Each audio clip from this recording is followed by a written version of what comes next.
Сандыбаттың 4-ші саяхаты. Адам бір құнықса, тозақ отына да еті үйренеді. Талай көрген азап та, теңіз де мені жертпеді. 4-ші сапарыма да кемемен шықтым. Жүктерімді жайғастырып, Басыраға қарай жол тарттық. Желкен керіліп, жел итермелей берді. Кеме қаздай қалқып, теңізден теңізге, жазирадан жазираға өте берді.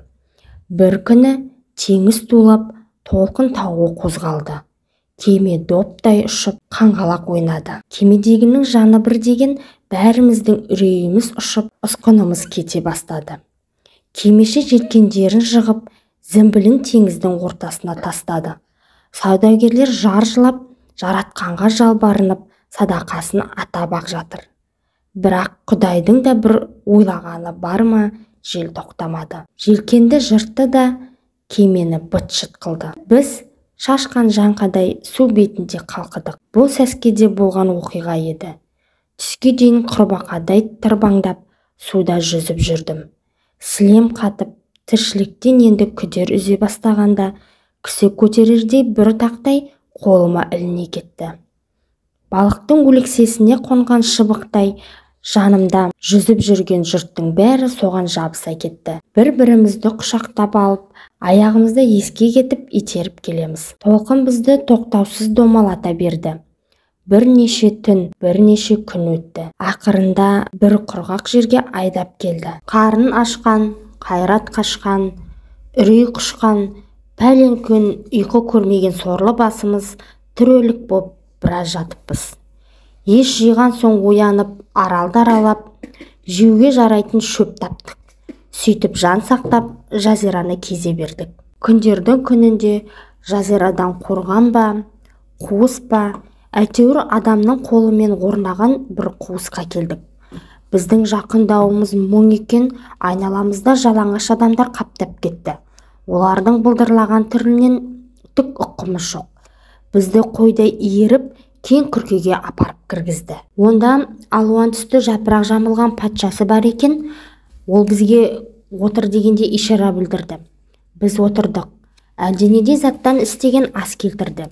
Серіктерім жей бастады. Менің тәбетім тартпады. Мұным кейін тірі қалуыма себеп болды. Асты жеген серіктерім аздан кейін жынданған кісідей есінен тана бастады.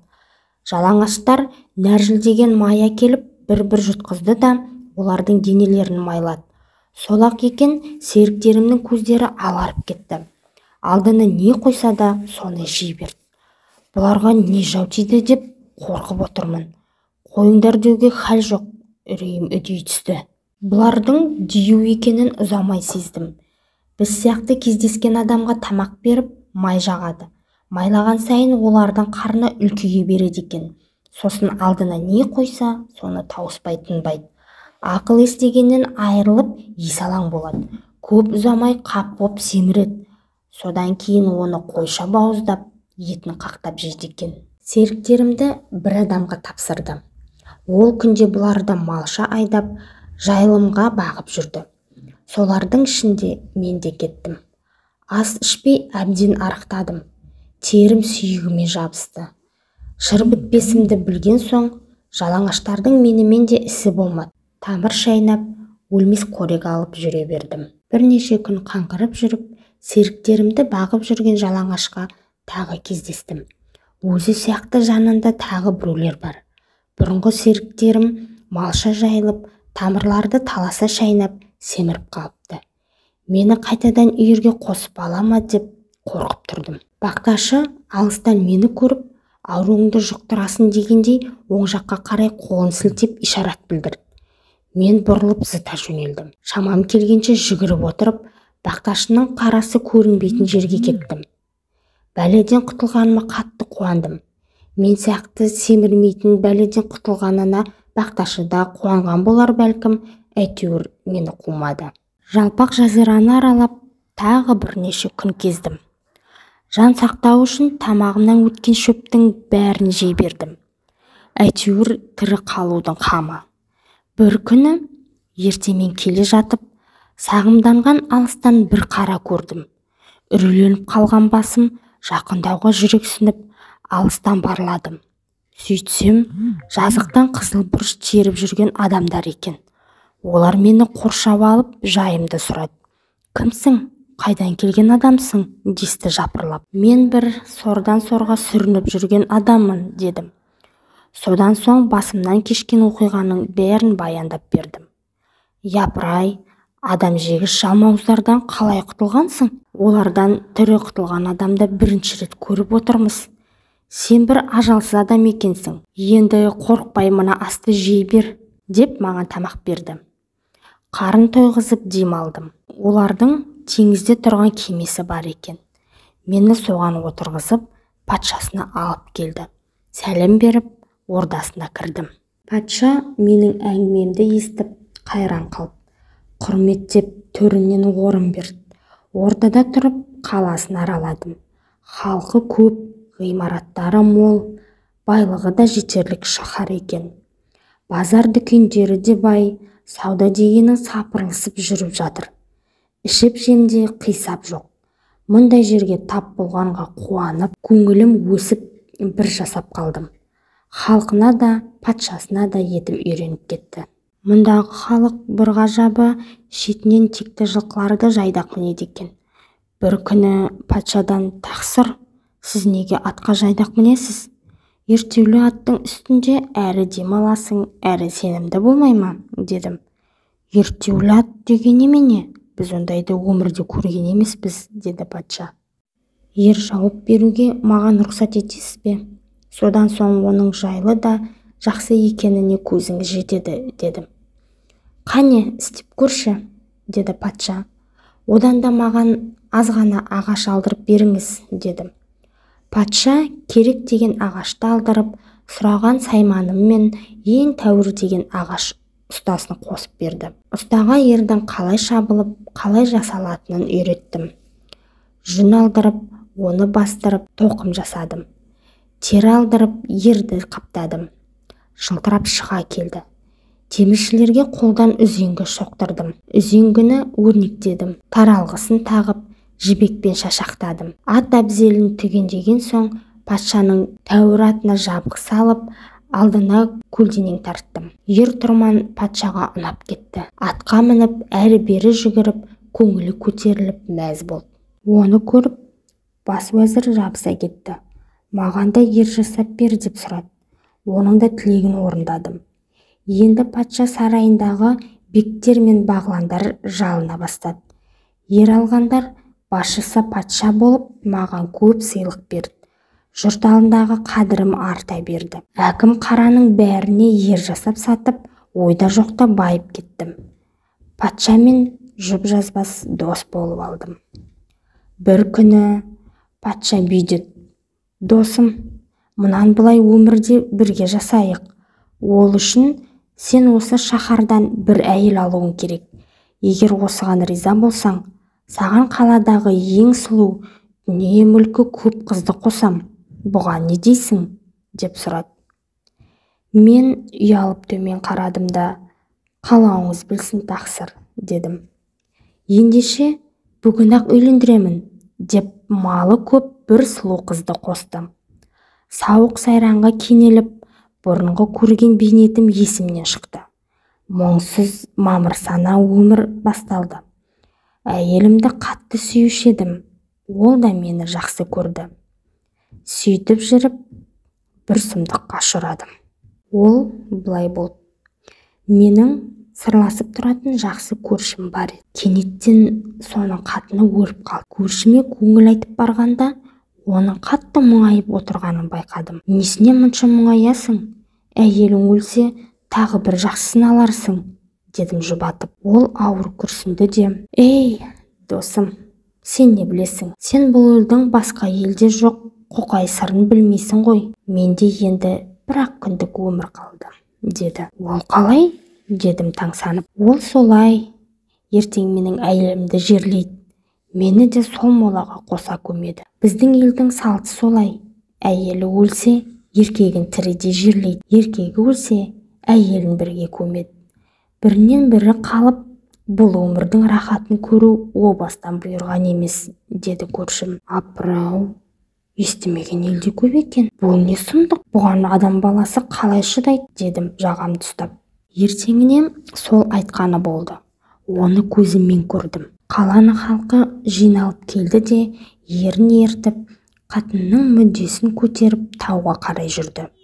Онда аузы жабулы құдық бар екен. Соған әйелдің өлігін тастап жіберді. Артынан күйеуін арқан байлап түсірді. Соңынан су мен 7 күлше нан жіберді. Сосын құдықтың қақпағын жауып, үстін дөңбектей таспен бастырып, жұрт үйіне тарады. Менің сұлу деп алған әйелім енді қайғы қасіретке айналды. Егер менен бұрын өле қалса, күнім нешік болмақ деп уайымға түстім. Патшаға келіп, тақсыр, тірі адамды марқұммен қоса көму масқара емес пе, дедім. Біздің елдің салты солай. Ер өлсе әйелін, әйелі өлсе ерін бірге көмеміз. Тірісінде бірге болғандар, өлгенде де бірге жатқаны абзал. Бұл ата-бабамыздан келе жатқан айнымас салтымыз, деді патша. Менің әйелім өлсе де осылай бола ма, дедім. Әлбетте, дәл солай, деді патша. Мына сұмдықты естігенде зәрем зәр түбіне кетті. Ей ажал, алар болсаң алдымен мен ал. Қатыным өліп, мен тірідей молаға түспейін, деп тіледім. Үрейің неден болса, ажалың содан демекші. Арада көп уақыт өтпей-ақ әйеліме ұшық жабысты да төсек тартып жатып қалды. 2 күннен соң дүние салып, жұрт жиналып көңіл айтты. Сүйекшілер әйелімнің мүрдесін жауып, салтанатты киімін кигізе бастады. Лағыл гауһар тасты қойын қоншына толтырды. Сосын табытқа салып, тауға қарай беттеді. Баяғы өзім көрген құдықтың аузын ашты да қатынның өлігін тастады. Сосын менімен қоштаса бастады. Мен зар жылап қоя бердім. Бір қаңғып жүрген сорлы едім ғой, өздерің білесіңдер. Бұл елдің ата-бабасының әдеті маған заң емес. Молаға тастамаңдар, дедім. Құлақ асқан жан болмады. Мені ай-шайға қарамастан ұстап алды да 7 күлше нан мен бір көзе суды беліме байлап құдыққа түсірді. Құдықтың аузын бекітіп жөндеріне кетті. Мен ойбайлап қала бердім. Бірақ құр жылай бергеннен не пайда? Көз жасымды сүртіп, айналама қарай бастадым. Құдық дегенім таудың үңгірі болып шықты. Бірақ түбі жоқ, аяқ басар жері жоқ, үйілген сүйек екен. Сасық иіс мүңкіп, қолқаны алып алқымыңды буады. Неге мұнша сорлы болдым екен? Теңізге шықсам болды, маған деген бәле дап-дайын тұрады. Басқасын қойшы, осындай сұмдығы бар қаладан қатын алып нем бар еді? Осы қатынды алмағанда жарылып өлер ме едім, деп өзімді өзім шыбықтадым. Бірақ барлық іс өтіп, молаға түскен соң өкіндім. Бұл өкініштен не жеңілдік келмек? Көзім үйренгенше 2-3 тәулік өтті. Күн мен түнді ажыратудан қалдым. Тамаққа да зауқым шамалы. Тек өзегім үзіліп бара жатқанда ғана бірдеңе қаужаған болам. Суды да там-тұмдап жұтам. Бұлар бітіп қалса, не болам деген қауіп және бар. Бәрінде үнемдеуге бел будым. Шіреген сүйектерді төсек етіп ұйықтап жүрдім. Бірте-бірте бойым үйреніп, қуыстың ішін қыдыра бастадым. Өліксенің көбісі ауыр жақты екен. Шеткері сүйік жоқ жерде мекен қылып алдым. Азығым таусылып, аз ғана суым қалды. Ендігі ойым, мына тамақсымақ таусылғанда қалай болар екенмін деймін. Су да бітеді, сосын өлмегенде не қалды? Бір күні төбедегі тасты біреу жылжытқандай болды. Төменге сәуле түсті. Не боп қалды екен? Дедім орнымнан тұрып. Құдықтың ішіне бір өлген еркекті және тірі әйелін түсірейін деп жатыр екен. Әйелдің жылағанда жан дауысы шығады. Бір кезде төмен түсті. Әйелдің тамағы, суы да мол көрінді. Ол Құдайға жалбарынып, мына құдықта қинамай, жанымды тезірек алшы, деп жылап жатты. Маған да керегі осы емес пе? Байғұсты қинамайын деп, бір өліктің сирағын алдым да, білдірмей келіп, әйелдің маңдайынан салдым. Ол тіл тартпай кетті. Нан мен суын жинап алып, аш қарынды жұбаттым. Сол күні түнертосау деймін, ұйқымнан шошып ояндым. Үңгірдің бұрышынан бір мақұлықтың аяқ тысыры естілді. Қолыма қураған сирақтың бірін ұстап, дыбыс шыққан жерге барсам, әлгі мақұлық мені сезіп қап қаша жөнелді. Сөйтсем, өлексе жеп жүрген жабайы аңдардың бірі екен. Мен жалма-жан соңынан қуа бердім.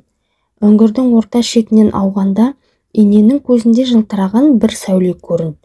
Мен жақындаған сайын сәуле ұлғая берді. Байқасам, бұл үңгірден таудың төбесіне шығатын қуыс бар екен. Тау қыратының тесігінен жабайы аңдар үңгіп жол салып алған сияқты. Осыдан көріп, өліктерді жеп жүреді екен.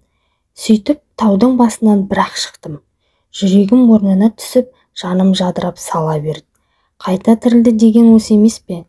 Өң мен түсті айыра алмай, Құдайға шүкіршілік айтып жатырмын. Қарасам, тұзды теңіздің жағасындағы биік таудың басында тұрмын. Таудың қабатынан қала көрінбейді. Жарық дүниеге шыққан соң қуанышым қойныма сыймады. Бірақ қиындықтан құтылған соң қайтадан дүниені ойлайды екенсің. Үңгірге қайта кіріп, өліктердің мойнында жатқан лағыл гауһар тастарын, алтын жүзік білезіктерін жинап, таудың басына келдім. Үңгірде мен сыртқа шығармаған асыл қалмады. Ілгек сырғаға дейін бәрін алып шықтым. Сөйтіп бірнеше күн жүрдім. Ас суым таусылса, шөптің тамырын жеп күнелттім. Құдайдың құтты күнгі тілегім осы тұстан бір кеме өткізе көр деп тілеумен болды. Шын жыласаң, соқыр көзге де жас шығады демекші, шын тілесең Құдай береді екен. Бір күні теңіз бетінде толқынмен алысып келе жатқан кемені көрдім. Орнымнан ұшып тұрып, ақ кебеннің бірін ұзын ағашқа байладым да жоғары көтеріп бұлғай бердім.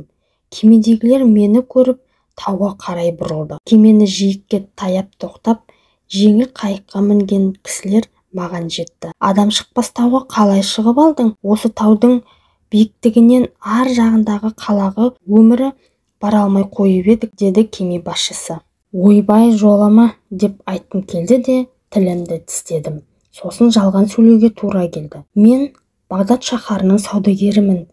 Мінген кемеміз апатқа ұшырады. Құдай жарылқап бір үлкен тақтайға жабысып, мына заттарыммен соның үстінде толқынмен ығысып отырып, осы таудың етегінен шықтым. Ажалың жоқ болса жүре береді екенсің ғой. Содан осы тұстан өткен кеткен кемелердің бірінің көзіне түсермін деген үмітпен талай күнді бастан өткіздім, дедім. Мен бұларға үңгірдегі шаһарда болған жағдайымды айтқан жоқпын. Кім білет, кеменің ішінде де сол шаһардан біреу шығып қалса, жайым не болмақ. Әрі бәрін баяндаған соң, құдық ішінде адам өлтіргенімді де айтуға мәжбүр боламын. Одан қалса, өлген адамның киім кешегін тонап алуым адамшылыққа сыймас айуандық қасиеттей сезілді. Сол жерде кеме басшысына алтын білезіктің бірін сыйға тартып едім, ол алмады. Біз ешкімнен ештеңе алмаймыз. Әсіресе апатқа ұшырап, айдалада қалғандарды құтқару бізге парыз. Ашықса азық беріп, жалаңаш қалса киіндіру ежелгі салтымыз. Құдай алдындағы қақымыз, деді. Мен кеме басшысына алғыс айттым.